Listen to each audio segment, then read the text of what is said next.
Welcome to Sands of Time, where history comes alive. After humanity spread across the early lands, from the valleys of Mesopotamia to the mountains of Anatolia and the plains of Africa, life began to change. People formed small settlements, grew crops, and lived in tribes. But as societies grew, questions also began to rise. Who created us? Why are we here? The earliest records of faith begin with individuals who claim to receive guidance from the Creator. In the Quran, these were the first prophets, men chosen to guide their people toward truth. The Bible also records the same early figures, Adam, Seth, and Enoch, as those who walked with God and taught others. These messengers appeared long before organized religion or nations. They lived among herders, hunters, and early farmers, reminding them to live justly, to remember the Creator, and to protect what was given to them. From the first human, Adam, to those who came after him, prophecy became humanity's earliest system of moral order, the moment when divine knowledge entered human history.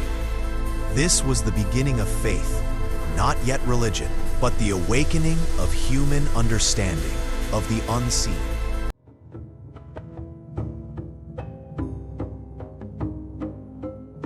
After Cain's exile, his people settled east of Eden in the land called Nod.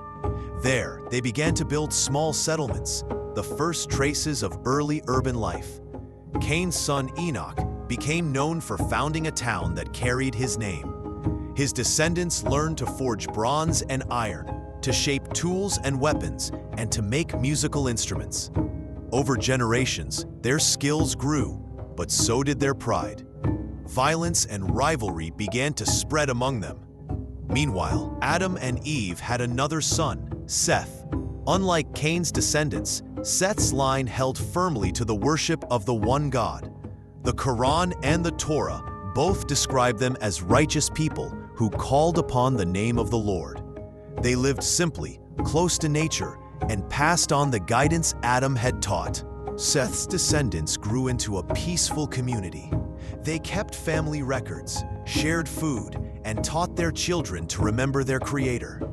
Among them were men of knowledge, Enoch, Canaan, Mahalalel, and Jared, who preserved the ancient wisdom. As generations passed, the two lineages moved further apart. The children of Seth remained in the highlands, while the descendants of Cain spread across the plains. Trade and contact between them grew, and with it came temptation. Some from Seth's people began to admire the wealth and beauty of Cain's tribe. It was during this time of moral divide that a new voice rose among Seth's people, a man known for his wisdom and faith, Idris, or Enoch. His coming would mark the next chapter in humanity's spiritual awakening.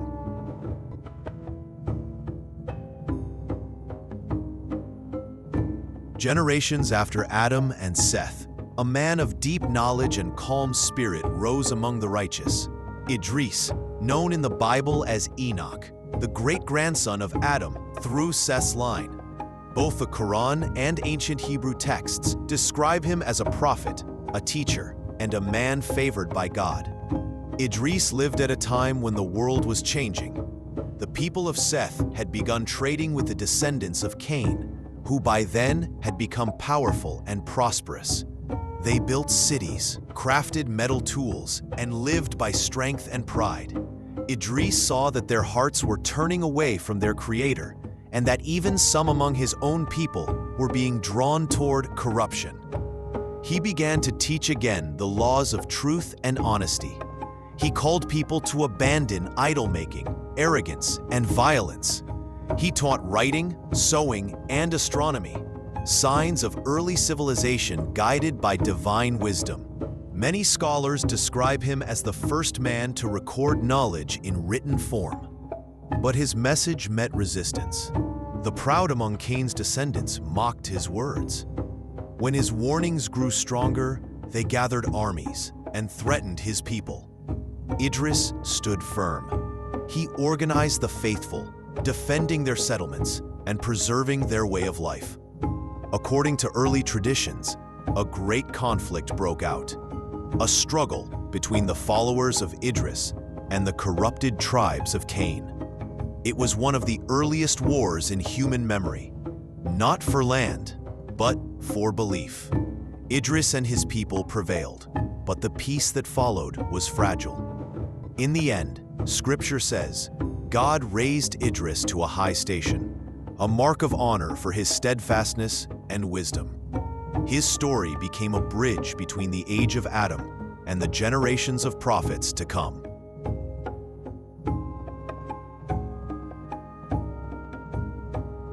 Generations passed after Prophet Idris, and the world began to change. Across the fertile valleys of Mesopotamia, near the great rivers Tigris and Euphrates, people from the line of Cain had built villages and towns. They lived with comfort and pride, but their faith had weakened. They carved idols of their ancestors, built shrines to false gods, and filled the land with arrogance and injustice. From the line of Seth came a man named Noah, known for his wisdom and truthfulness. According to the Quran, Allah chose him as a prophet to guide his people. He was already an old man, patient and steadfast, and he would live for 950 years, preaching day and night. Noah warned his people, "Worship none but God, or a great flood will come."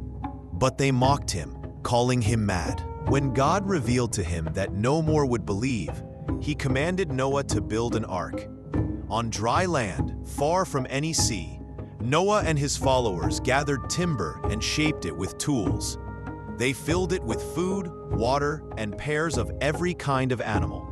People laughed as they worked, but Noah said calmly, "You will know the truth soon." Then the sky darkened.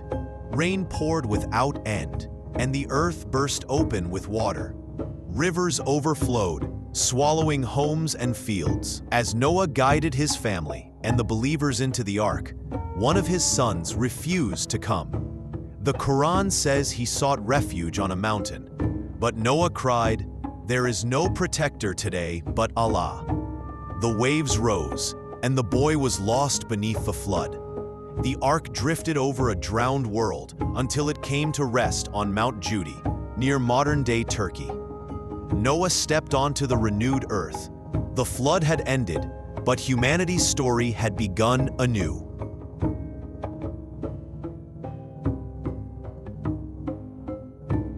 Many generations after Noah, the world was again filled with people. From the green valleys of the Tigris and Euphrates to the sands of Arabia and the plains of Canaan. Cities like Ur, Babylon, and Nineveh grew powerful, but their people turned to idols and false gods. In this world of confusion, a man named Ibrahim, was born in Ur of Mesopotamia, around 2000 BCE, a descendant of Shem, the son of Noah. Even as a young man, Abraham questioned the idols around him. He saw the stars, the moon, and the sun rise and fade, and said, "I do not worship what disappears. My Lord is the creator of the heavens and the earth." When he broke the idols in his father's temple, the people seized him and took him before King Nimrod of Babylon, who claimed himself divine. Abraham challenged him, saying, "God brings the sun from the east. Bring it from the west if you are a god." Nimrod, enraged, ordered a fire so vast it lit the sky for days. Abraham was cast into it, but the flames turned cool and he emerged unharmed. After this miracle, Abraham left Mesopotamia and journeyed west through Canaan and Egypt, spreading the message of one God.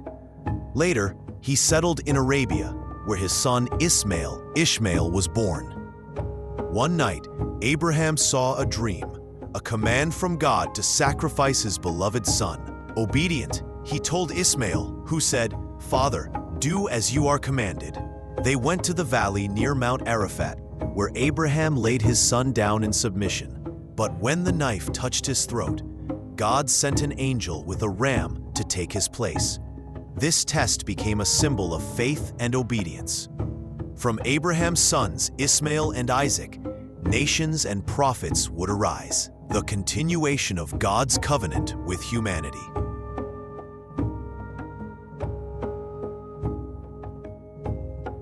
In the generations that followed Abraham, the story of faith continued through his nephew, Prophet Lot, known in the Quran as Lut, alayhi salam. He lived in the fertile valley of the Jordan River, near the Dead Sea, in the twin cities of Sodom and Gomorrah. These cities were prosperous, located along trade routes between Canaan and Arabia. But with prosperity came moral decay. According to both the Bible, Genesis 19, and the Quran, Surah Al-Araf, Surah Hud, the people of Sodom had abandoned the moral and natural order. Violence, greed, and immorality became common. Lot, who had once journeyed with Abraham from Ur of the Chaldees to Canaan, was sent as a messenger to call his people back to righteousness. He warned them of the consequences of their corruption and pleaded with them to return to decency and belief in one God. But his message was mocked. The people refused to change and even threatened Lot and his family. Then came the divine command. One night, angels in human form visited Lot, bringing news of impending destruction. They instructed him to take his family and flee at dawn without looking back. As dawn broke, a great tremor shook the valley. According to Scripture, the ground split and fire and brimstone rained from the sky. The once flourishing cities were turned upside down and buried beneath the Dead Sea Basin, a place now barren and lifeless. Lot's wife, who turned back in disbelief, perished, but Lot and his daughters survived. The story of Lot stands as one of the earliest historical and moral warnings that civilizations fall not only by sword or famine, but by the decay of their own ethics and conscience.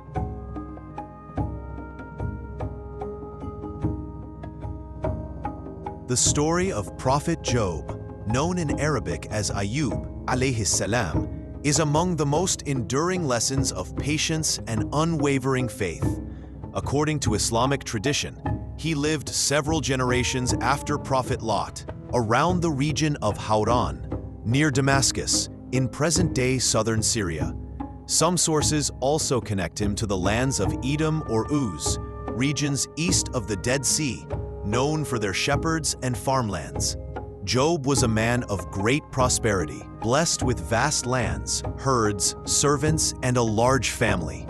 He was loved by his people for his honesty and devotion to God. Both the Bible, Book of Job, and the Quran, Surah Sad, Surah Al-Anbiya, describe him as a prophet tested not by disbelief or war, but by personal suffering. His trial began when his wealth, crops, and animals were destroyed. His children passed away, and then his health failed. He was left isolated, his body covered with painful sores, and his friends turned away from him. Yet, through all this, he never complained against the will of Allah. He said, "Indeed, adversity has touched me, and you are the most merciful of the merciful." Years passed in hardship, but Job's heart remained firm. Finally, Allah commanded him to strike the ground with his foot, and from it gushed a spring of healing water. He washed in it and drank, and his strength was restored. His family, health, and fortune were returned to him, greater than before. The story of Job is one of the clearest historical parables of spiritual endurance, a reminder that faith is not proven in prosperity, but in patience through suffering.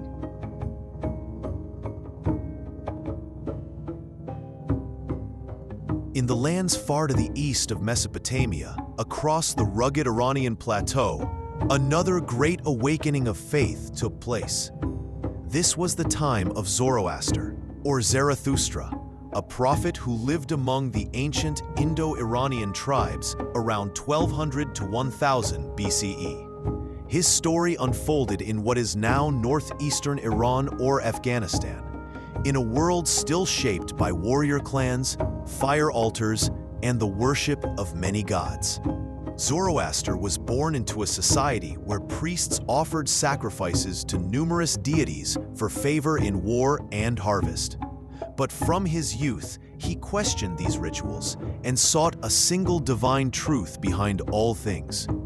Tradition tells that at the age of 30, while drawing water from a river, he received a revelation from Ahura Mazda, the wise Lord, the one true God of light and justice. This revelation marked a turning point in ancient faith.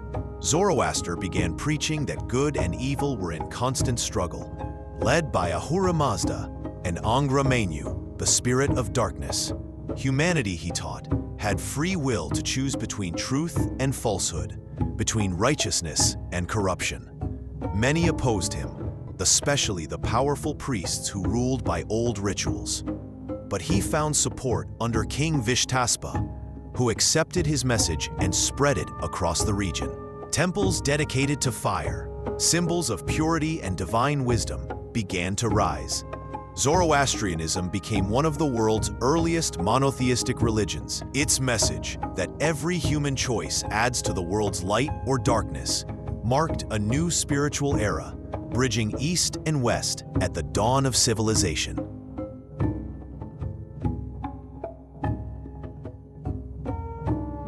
As the first prophets rose in the lands of the Near East, far beyond their horizons, other peoples were finding their own paths to the unseen.